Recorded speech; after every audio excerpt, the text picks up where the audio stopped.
대선이 50여일 앞으로 다가오면서 각종 정책과 현안을 둘러싼 후보들의 경쟁도 더욱 치열해지고 있습니다. 특히 주요 후보들의 가족 문제와 비리 의혹을 둘러싼 공방도 가열되고 있는데요. 오늘 밤 국민의힘 윤석열 후보의 부인 김건희 씨의 통화 녹취 방송을 앞두고 여야 모두 촉각을 곤두세우고 있습니다. 대선을 앞둔 정치권 주요 이슈 두 분과 정리해보겠습니다. 조기현 민주당 선대위 공명선거 법률지원단 부단장, 윤기찬 국민의힘 선대본부 대변인 나오셨습니다. 어서 오십시오. 자, 오늘 밤 김건희 씨 통화 녹취 관련 방송이 나갈 예정입니다. 국민의힘 대선 캠프에서 먼저 어떻게 보고 있습니까?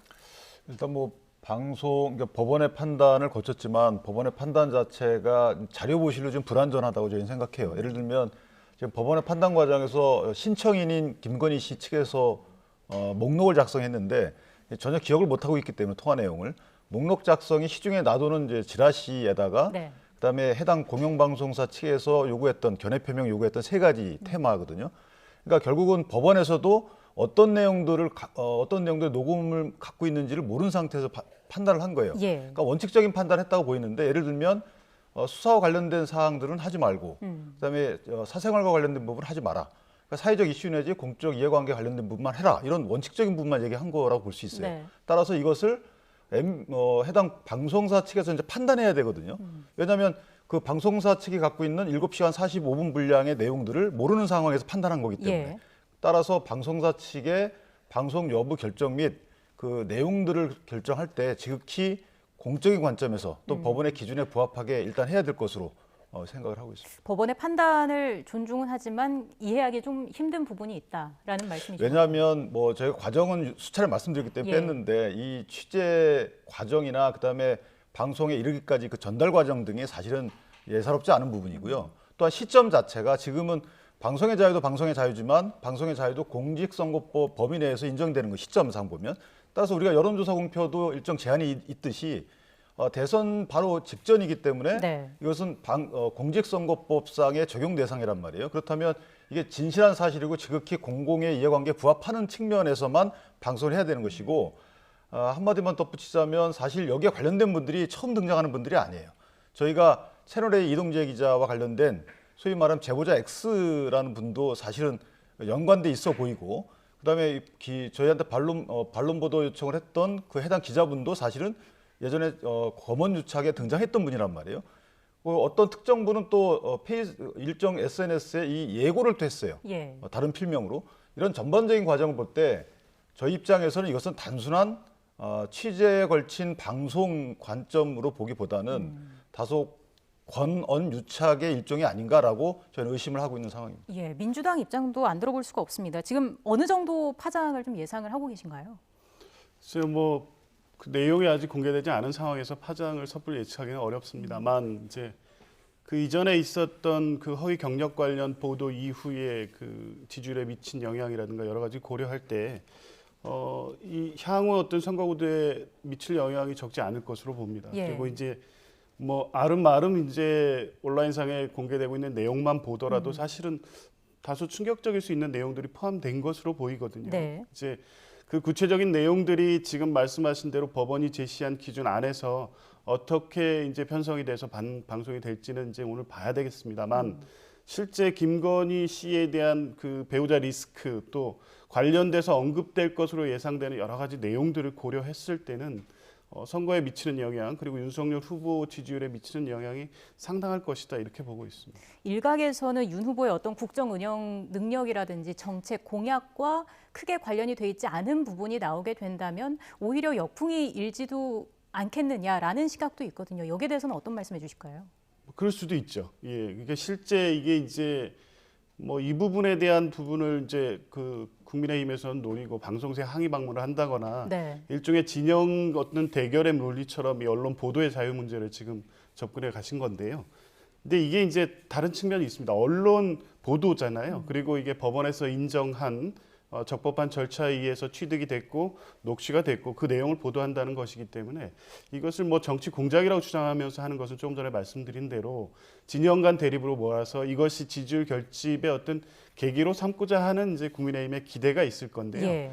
좀 다르다고 보는 것이 이건 언론 보도잖아요. 이걸 만약에 민주당 측에서 어떤 의원이 폭로 형식의 기자회견을 통해서 그런 부분을 예고를 하고 마치 이게 중대한 영향을 미칠 것이다라는 어떤 당의 어떤 정치 행위라면 상대적으로 역풍이 불어서 지지율을 결집시키는 효과가 있을 수 있습니다. 그런데 이거는 어찌됐든 법원이 제시한 기준에 의해서 언론이 보도하는 내용이기 때문에 이 예. 부분에 대한 국민들께서의 판단이 있으실 거고요. 그것이 바로 역풍으로 이어져서 윤석열 후보의 지지율을 상승시키는 요인으로 작동하기는 어려울 것으로 보고요. 이것 때문에 하락하진 않을 수는 있습니다. 이게 이제 지금 생각한 것보다 파장이 적을 수는 있겠지만 이것 때문에 지지율이 다시 결집하는 계기가 되기는 어려울 것이라고 봅니다. 예, 국민이 판단할 부분이다라고 말씀을 해주셨고 언론의 자유에 관해서 말씀을 해주셨는데 해주실 말씀 있을까요? 근데 이게 언론의 자유 물론 중요하죠. 그런데 제가 거듭 말씀드리지만 지금 이 심리 과정에서 공직선거법 그 후보자 비방죄와 관련된 조항에 대한 심도 있는 심의가 안 됐어요. 그 이유는 뭐냐면 해당 내용이 재판부에 현출이 안 됐다는 거죠. 그러니까 영상으로 현출이 안 됐어요. 요약 내용도 현출이 안 됐어요. 오로지 목록만 돼 있거든요. 거기에 대해서 5개는 해당 방송사 측에서 방송하지 않겠다라고 얘기했으니까 그건 떠났고 나머지 2개 부분만 인정이 되고 2개 부분은 기각이 된 이런 상황이란 말이에요. 예. 거기에 그런 기각 사유 중에 이제 구체적인 기준이 나왔는데 첫 번째는 이 형평성 문제가 하나 또 있어요. 예를 들면 저희가 어제 항의 방문한 그 항의 방문에 대한 평가는 차치하고 항의 방문하면서 이재명 후보의 욕설 파일을 전달했단 말이에요. 이 후보자 당사자의 욕설 파일을 전달했는데 이것을 방송하는지 여부를 한번 저희가 지켜볼 것이고 두 번째는 이 욕설 파일에 대한 중앙 선관위원회에 저희가 질의를 했었는데 그 내용이 뭐냐면 원본을 그대로 방송하면 모르겠지만 그것을 편집하게 되면 왜곡의 여지가 있기 때문에 이것은 진실한 공공의 이해관계에 부합하는 것을 볼 수 없다라고 해서 이 부분은 안 된다라고 했단 말이에요. 그렇다면 지금 방송할 때 이것이 편집해서 하는 것인데 편집자의 의도가 들어간단 말이죠. 근데 여태까지 방송하는 이르는 과정을 보면 그 의도가 과연 공정한지에 대해서 의문이 있어요. 예. 만약에 이재명 후보에 대한 욕설 파일을 같이 틀어준다 그러면 그 의문을 저희가 거두겠지만 그렇지 않은 상황에서는 편집 방향이라는 것이 있는데 그 편집 방향이 정치적이지 말라는 법이 없단 말이죠. 따라서 이런 모든 것을 감안하면 사실은 시기적인 측면에서 또는 내용적인 측면에서 또는 신분적인 측면에서 그러니까 후보자의 배우자예요. 후보자 당사자가 아니고 그러니까 후보자 당사자에 대한 중앙선관위의 판단이 이러함에 후보자 배우자에 대한 이 방송을 한다는 것이죠. 여기에 대해서 방송사 측에서는 깊이 숙고할 필요가 있다. 저는 이렇게 생각을 하고 있습니다. 예. 지금 이제 공직선거법상에 대한 판단이 되지 않은 부분에 대한 법원의 판결 한계를 말씀하시는데요. 이 방송 금지 가처분에서는 공직선거법에 대한 판단을 할 수가 없는 거고 그럴 필요성도 없습니다. 사실은 헌법상 보장되어 있는 언론 출판의 자유에 기해서 방송을 금지할 만한 피보정 권리라든가 필요성이 있는지에 대한 판단이었고요. 그거는 원칙적으로 모든 사건에서 그래서 그런 부분 아주 예외적으로 인정될 뿐 금지를 하는 결정이 인용되는 결정이 사례가 없습니다. 근데 여기에서 이제 그 구체적 내용까지 다 확인해서 후보자 비방죄에 해당되는지까지를 법원이 심리했어야 된다는 것은 좀 과도한 해석이라고 보여지고요. 예. 이제 그리고 또 이제 욕설 파일을 여기에 이제 붙여서 이것이 공정한 보도라는 취지로 말씀을 하시는데 이거야말로 언론 자유에 대한 침해죠. 왜냐하면 이런 방송은 우리한테 불리하니까 하지 말라는 식으로 압박을 행사하고 있고 이런 방송은 불리한 만큼 그걸 상쇄할 수 있으니까 이 보도는 하라고 지금 자료를 넘기면서 압박하고 있는 거잖아요. 이게 이제 헌법상 보장된 보도 편성의 자유를 구체적으로 침해하면서 이 지금 사안을 대하고 있는 것이다. 이 부분이 더 오히려 심각하다. 보도된 다음에 그 내용을 가지고 이것이 만약 민사상 불법행위를 구성한다고 하면 그거에 대한 어떤 권리 구제를 하시면 됩니다. 아직 보도되지 않은 내용을 가지고 일부 이제 물론 그것에 대해서 그 SNS에서 유포되고 있는 내용을 가지고 금지를 청구할 수 있고 그게 이제 법률상 보장된 권리입니다. 근데 법원이 그 몇 가지 아주 원칙적 사안을 제외하고는 보도할 수 있다는 결정이 내려졌다면 결정을 내용을 보고 그것이 그 김건희 씨 개인의 어떤 권리를 침해한 위법이 있다고 하면 그거에 대해서 대응하면 될 것이지 보도 자체를 막거나 보도에 이미 아직 내용도 확인되지 않은 내용에 흠집을 내는 이런 식의 어떤 정치적 비판을 계속하는 것은 근본적으로 언론 자유에 대한 침해 행위를 계속하고 있는 것이다. 이렇게밖에 볼 수 없는 것이죠. 근데 저는 이게 좀 문제가 있다고 보는 것이 자 보도의 자유가 늘 똑같을 수는 없어요. 제가 거듭 말씀드리지만 이게 관련 법들의 제한을 받는 거예요. 공직선거법의 제한을 받잖아요. 공직선거법의 여론조사 발표 시기도 다 제한해놓고 그다음에 특정 시기 이후에는 방송에 출연하는 패널도 또 맞춰야 되고 이런 게 다 있는 거잖아요. 그러니까 이건 정치적 중립성을 기해라는 측면이란 말이에요. 그런데 지금 해당 공영방송사 측에서 이걸 왜 보도하는지 목적으로 적시하는 이유가 뭐냐면 그 배우자가 혹시나 이제 윤석열 후보가 당선됐을 경우에 배우자가 부당한 어떤 영향력을 끼칠 것을 막기 위해서 국민께 알려야 되겠다 이런 취지란 말이에요. 예. 근데 윤석열 후보는 지금 제2부속실을 없애겠다 그랬어요. 그리고 배우자 단순한 배우자 관계지 어떤 역할을 하지 않게끔 하겠다고 했어요. 그러면 그 목적은 이미 달성된 거 아니겠어요? 그걸 못 믿는다는 것인지 모르겠지만 자 그런 정치적 목적을 내걸고 방송을 한단 말이에요. 그런데 이런 공직선거법상의 여러 입법 취지를 살린다 그러면 사실은 이재명 후보의 욕설 파일을 틀어줘야 되는 거예요. 공정하게. 이게 만약에 똑같은 논리가 적용된다는 것이죠. 법원에 가처분 신청 당시에 이게 현출이 안 돼서 법원에서는 심리가 미진했지만 저희가 볼 때는 그렇다면 방송사 측에서는 지금 다 현출이 돼 있는 상황이잖아요. 예. 이재명 후보도 저에게 욕설 파일을 전달했어요. 그러면 그걸 틀어주는 것이 공직선거법의 취지에 맞는 방송 태도다. 저는 이렇게 보고 있는 거예요. 네. 이것이 방송의 편성의 자유라든가 취재의 자유, 방송의 자유를 침해한다고 보지는 않습니다. 알겠습니다. 저희가 이쯤에서 녹취 하나를 좀 듣고 와야겠습니다. 이번 법원 결정에 대해서 여야의 반응이 좀 엇갈리고 있는데요. 이 내용 먼저 듣고 이야기를 이어가겠습니다. 반론권을 보장하겠다고 해놓고 방송할 내용을 우리한테 제공하지 않는 것은 반론권을 보장하지 않겠다는 이야기로 들립니다. 국민의힘이 저 정도로 떨고 있을 정도면 뭔가 이 공적 영역에서는 상당히 파괴력이 있는 그런 이야기가 담겨 있지 않으면 저렇게까지 할까요? 네, 먼저 국민의힘에서는 반론권을 보장하지 않았다 이런 주장입니다. 앞서 대변인께서 말씀을 해주셨습니다마는 방송사 측에서 방송 내용에 대해서 미리 알려주지 않은 것에 대한 문제 제기를 하고 계신 거죠.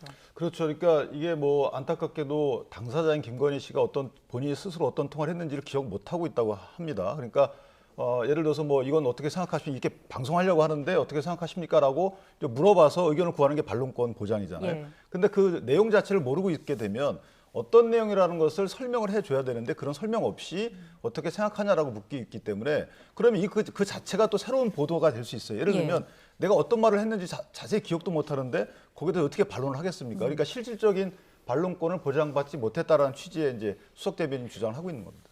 어떤 말씀해 주실까요? 반론권 보장은 했죠.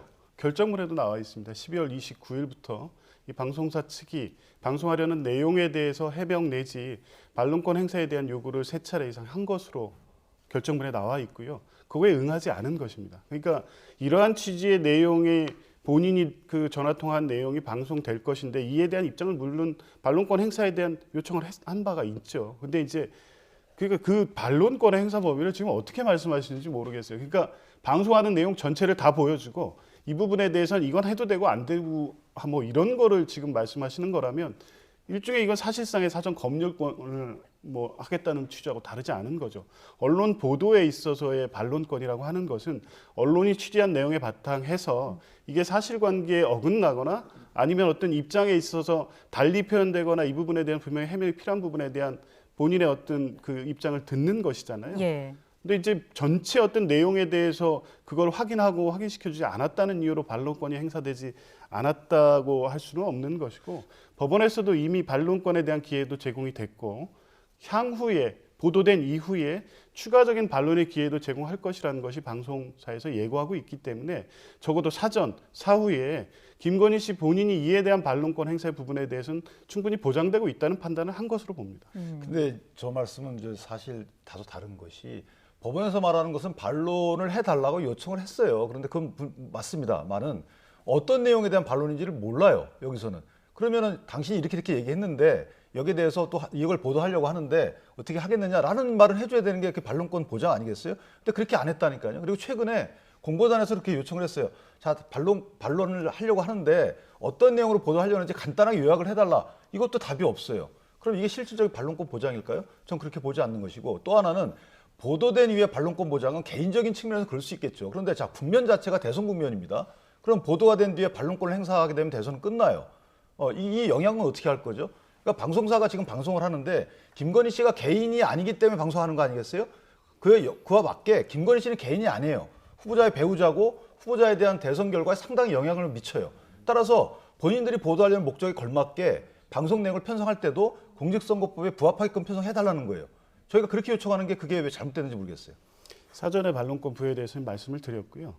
사후에 뭐 대선 끝난다고 말씀하시는데 일주일 후에 추가 방송 예고가 있고 거기에서 반론에 대한 기회를 보장할 것이라는 것을 방송사에서 얘기하고 있습니다. 그러면 충분히 대선에 잘못된 보도라거나 어떤 편성에 있어서 편집되거나 이래서 실제 사실관계를 오인시킬 내용의 방송이 있다고 하면 충분한 반론의 기회를 제공하겠다는 것입니다. 그러면 방송도 재기 전에 반론권 행사가 제대로 안 됐기 때문에 방송 자체가 적법하지 않거나 불법적이거나 하는 취지로 말씀하시는 것은 지금까지 진행된 어떤 상황 그리고 방송사가 방송 전에 취한 태도로 볼 때 적정한 비판은 아니다 이렇게 봅니다. 근데 왜 그러냐면 이게 제가 거듭 말씀드린 이유가 자, 우리 가처분 신문 과정에서 제가 아까 말씀드렸잖아요. 어떤 내용이 방송될지 어떤 내용들 녹취 파일을 갖고 있는지가 법원에 현출이 안 됐어요. 그러니까 법원에서는 뭐뭐뭐 취급했지만 이것을 신청인 측에서 낸 별지 목록만 갖고 판단을 했고 별지 목록을 작성한 신청인 측은 내용 전체를 모르는 상태에서 떠도는 지라시 플러스 아까 말씀하신 장모 기자가 이거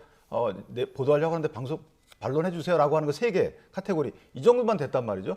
그러면 법원에서는 이거 전체를 다 보고 자, 이 내용 자체가 이게 사적인 그 관계에 불과한 것이냐, 공적인 이해관계에 해당하는 것이냐를 법원이 판단해 줘야 되는 것인데 이것은 사실 방송사가 판단하게 해주는 꼴뿐이 안 돼 있단 말이에요. 따라서 소극적으로 해석을 해서 방송사 입장에서도 가급적이면 이것은 사적 관계고 공적인 이슈에 해당하는 것이 아니다 이렇게 판단해 줘야지, 결정해 줘야지. 지금 거의 법원의 결정은 뭐냐면 일반적인 원칙만 정했지 보지 않았기 때문에 사실은 방송사가 전부 다 결정하게끔 된 이런 사태예요. 예, 저희가 지금 하나하나 지금 사안이 다 부딪히고 있는 상황인데 좀 진도를 나가 보겠습니다. 이런 얘기도 있어요. 오히려 국민의힘이 방송금지 가처분 신청을 함으로써 국민적 관심도가 더 높아졌다라는 얘기가 나오고 있는데 이거는 이렇게 대응을 함으로써 얻는 부작용보다 나중에 방송이 됐을 때 얻게 될 그런 피해, 부작용이 더 크다고 판단했기 때문이라고 봐야 할까요? 뭐 그건 개인이 일단 판단했겠죠. 그리고 의사결정을 누군가 했겠지만 어쨌든 저도 개인적으로는 불가피했다고 봅니다. 예를 들면 이건 이슈화 되는지 여부를 차단하느냐 마느냐의 문제가 아니고 일단은 한 여성 개인의 문제가 있어요. 이것이 방송사에서는 후보자의 배우자이기 때문에 방송한다고 하지만 또 한편 보면 그 배우자의 인격에 관련된 부분입니다. 그러니까 배우자 입장에서 보면 아무리 대선 정국이라 하더라도 사적 이해관계인지 아니면 공적인 이슈인지에 대해서 이 경계가 불분명한 상황에서 이것들이 방송을 탄다라고 하면 자, 대선은 대선제로 치러지지만 또 김건희 씨 본인 여성으로서의 어떤 인격, 이건 말살되는 거란 말이에요. 자, 이런 거에 대한 금지를 할 필요성이 있었다고 판단한 것으로 보이고 이것은 대선의 어떤 전략적인 측면보다는 김건희 씨 여성의 한 인격을 위한 법적인 수단 아니었나, 그런 결정 아니었나 이렇게 생각을 하고 있습니다. 방송 이후에 법적인 문제가 생길 그럴 여지는 없습니까? 뭐 가능성을 배제할 수는 없죠. 근데 이제 방송사에서도 법원의 결정의 취지를 반영해서 편성해서 반송하겠다는 입장을 갖고 있고, 그리고 이제 법원에 제시한 기준에 의하더라도 뭐 공인에 해당되고 검증의 대상이고 공적 영역과 관련된 부분이고 그렇지 않은 부분에 대해서는 방송할 수 없다는 일부 인용 판결을 하지 않았습니까? 그 범위 내에서 할 거기 때문에 아마 뭐 국민의힘이나 김건희 씨 측에서는 문제 제기를 할 수 있겠습니다만 그 내용이 뭐 민사상 불법 행위를 구성하는 데까지 나가지는 않을 것이다라고 보고요. 조금 전에 이제 이 사안 자체를 왜 이렇게 키웠냐 이렇게 말씀하시는데 김건희 씨 본인은 가처분 신청할 수 있다고 봅니다. 이게 법률상 구제할 수 있는 방법이죠. 근데 이 문제가 커진 거는 가처분 신청 자체가 아니었습니다. 이거를 던지면서 국민의힘이 정치 공장이다라고 문제 제기하고 MBC에 쫓아가서 물리적 행사를 하고 방송돼서는 안 된다고 하고 이재명 후보의 파일을 제공하면서 이것도 같이 하라고 하고 이러면서 이게 어떤 이슈로 부각이 된 거지 김건희 씨 본인이 행사할 수 있는 법률적 구제 방법 때문에 가처분 신청 때문에 이게 이슈가 된 게 아닙니다. 그런 측면에서 보면 이것은 이 방송 자체에 대한 어떤 문제라기보단 이미 방송되고 그것이 미칠 파장에 대한 우려가 크기 때문에 이것을 어떤 진영 간 대결로 만들어서 실제 윤석열 후보의 지지층 결집을 위한 정치 행위로 그렇게 만들어 버린 거죠. 그런 부분 때문에 홍준표 전 후보도 그렇고 그런 것이 오히려 역으로 국민의힘이나 윤석열 후보에 좋지 않은 영향을 미칠 거라고 비판하는 것으로 봅니다. 근데 이게 또 가처분 이잖아요. 본안 사건의 최종 판결이 내려질 때까지 임시 판단을 한 그런 부분인데 좀 법적인 부분에 있어서 첨언해 주실 내용이 있을까요? 저는 이것이 이제 말씀하신 대로 민법상의 불법행위 책임은 있을 수 있어요. 민법상은. 거의 뭐 있을 것으로 예상이 되고 지금 일부에서 말하는 이게 불법이 아니다라고 말하는 그 취지는 뭐냐면 통신비밀보호법상의 그러니까 형사적 처벌 대상은 아니라는 것인데 사실은 공직선거법상의 후보자 비방죄에 해당할 여지는 있어요. 이 부분은 왜냐하면 중앙선거관리위원회에서 아까 제가 말씀드린 그런 그 해석 기준에 따르더라도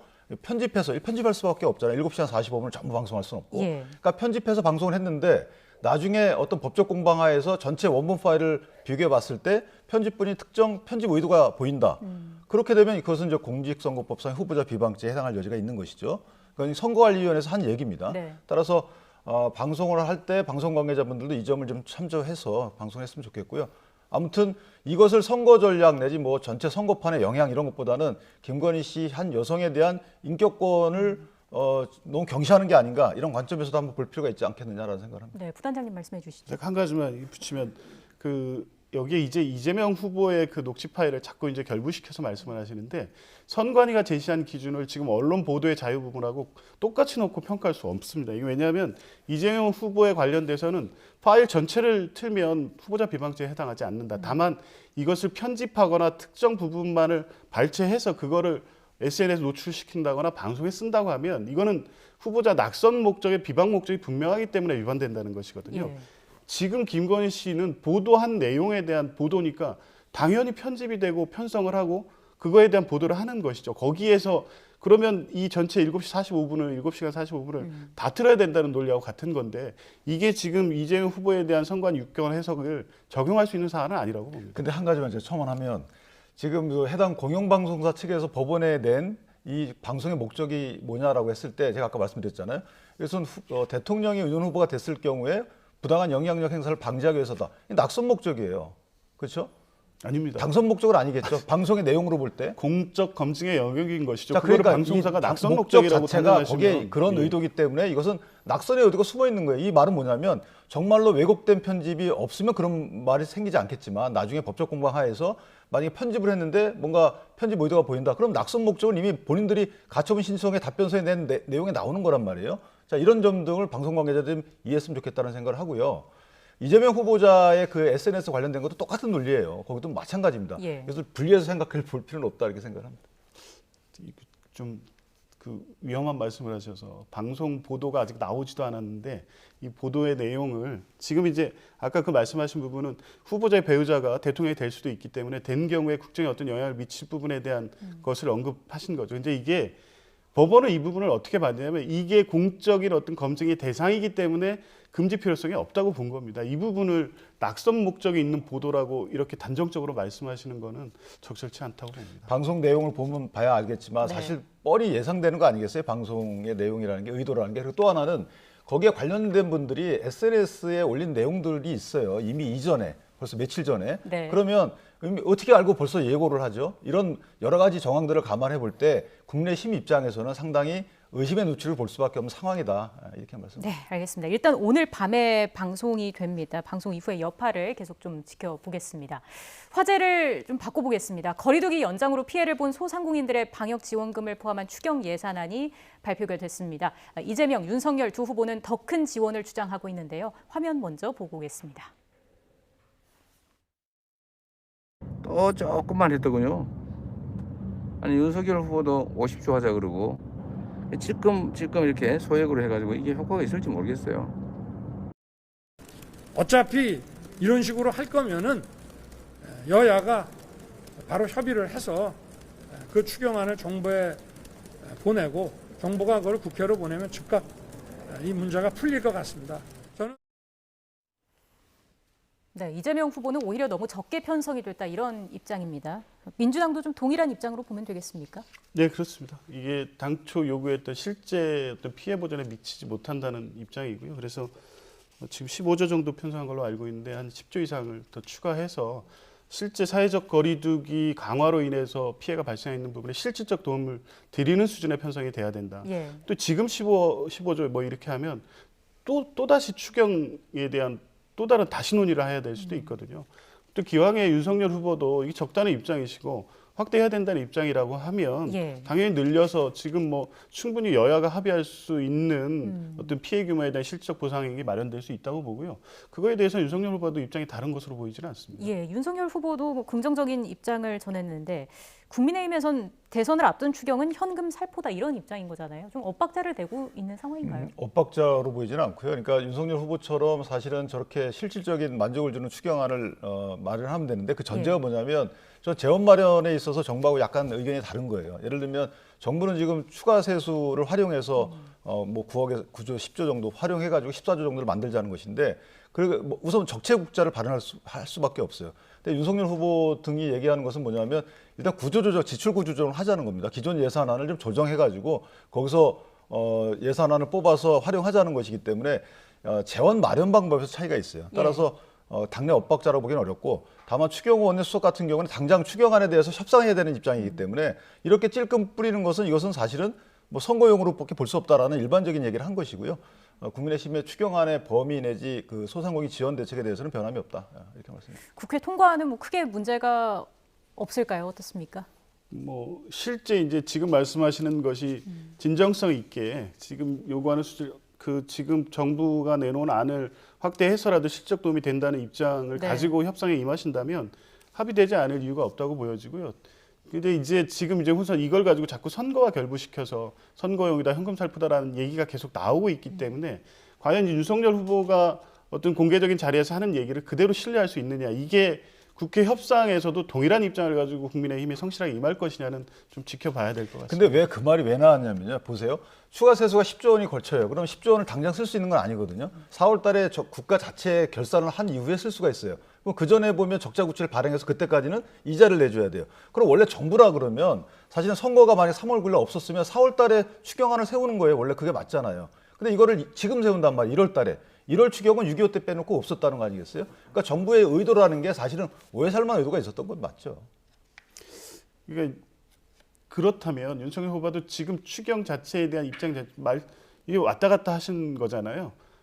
후에 대선 후에 당선되면 50조 하겠다고 했다가 예. 이번에 정부안이 제출이 되니까 이걸 확장해서라도 여야가 합의할 수 있다는 입장을 지금 밝히고 있는 거잖아요. 그러면 재원을 어떻게 마련할 것이라는 것에 대해서는 합의할 수 있죠. 국채 발행이 됐던 그 세출구조 조정이 됐던 뭐 충분히 논의가 가능한 부분인데 하겠다고 하면서 실질적으로는 선거 때문에 안 된다는 입장이라고 하면 도대체 어떤 말을 믿고 협상해야 될지 이게 좀 민주당의 고민인 것 같습니다. 그러니까 저희가 드린 말씀을 정리 한번 딱 해드릴게요. 그러니까 저희가 안 하겠다는 게 아니고 정부의 의도는 그렇게 보인다. 그런데 그런 의도가 아니라 그러면 저희가 주장하는 대로 세출 지출 구조 조정을 통해서 50조 정도를 마련해서 실질적인 추경 대책을 세우자라는 의미예요. 거기에 만약에 동의를 해주신다 그러면 그렇게 급속히 추진될 것으로 그렇게 예상을 합니다. 알겠습니다. 좀 지켜보겠습니다. 마지막으로 토론회 얘기도 간략하게 해볼 텐데요. 설 연휴 전 양자 TV 토론회 두 후보가 합의를 했습니다. 윤석열 후보는 어떤 전략으로 임할 계획일까요? 그러니까 이게 사실은 토론 자체를 윤석열 후보가 반대했다라고 이제 국민들께서 인식하게끔 상황이 네. 이렇게 됐어요. 그런데 사실 그건 아닌 것이고 왜냐하면 이재명 후보께서는 솔직히 달변이십니다. 그러니까 어떤 정책이나 이런 시책, 사회적 이슈에 대해 설명을 굉장히 잘하세요. 그러니까 설명을 잘하시는 분은 오히려 혼자 말씀을 하시면 3프로 TV 같이 오히려 국민적 입장에서 보면 되게 잘한다라고 평가를 받을 수 있어요. 그런데 이것이 만약에 대담 형식으로 당사자가 있어서 서로 간에 주고받고 또 반론도 제기받고 하게 되면 사실은 그동안에 있었던 이게 내놓은 정책이 진정성이 있는 것이냐 어떤 허점을 파고드는 것 플러스 그동안에 수차례 바뀌어 왔는데 그것이 어떤 의미로 바뀐 것이냐 이런 것들에 대한 반론이 제기되면 사실은 국민적 시각에서 볼 때 다른 평가가 될 수도 있는 것이거든요. 따라서 이 토론이 결코 윤석열 후보한테 불리하지 않다 이렇게 내부적으로 평가하고 있습니다. 이재명 후보 측은 어떤 전략하고 계실까요?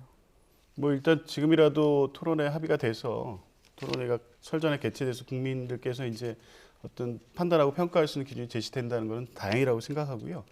뭐 특별한 전략이랄 게 있습니까? 지금까지 뭐 여러 개별 매체에서 개별적으로 말씀하신 내용들을 윤석열 후보의 토론을 통해서 이제 다시 한번 검증하고 확인하는 과정일 것이고요. 네. 지금 말씀하신 대로 뭐 누가 봐도 객관적으로 토론의 어떤 실력, 말씀하는 어떤 뭐 이런 기술적인 거나 이런 부분은 뭐 이재명 후보가 잘한다고 거는 공인됐다고 볼 수도 있지만 지금 말씀하신 대로 토론 실력 자체가 뭐 바로 지지율이라든가 어떤 평가에 직접 영향을 미치는 건 아닙니다. 네. 어쨌든 토론을 통해서 그런 부분들이 어떻게 평가될지는 일단 토론을 해보고 그에 대한 평가는 국민들께서 해주실 것으로 봅니다. 네, 토론 이후의 지지율도 살펴보겠습니다.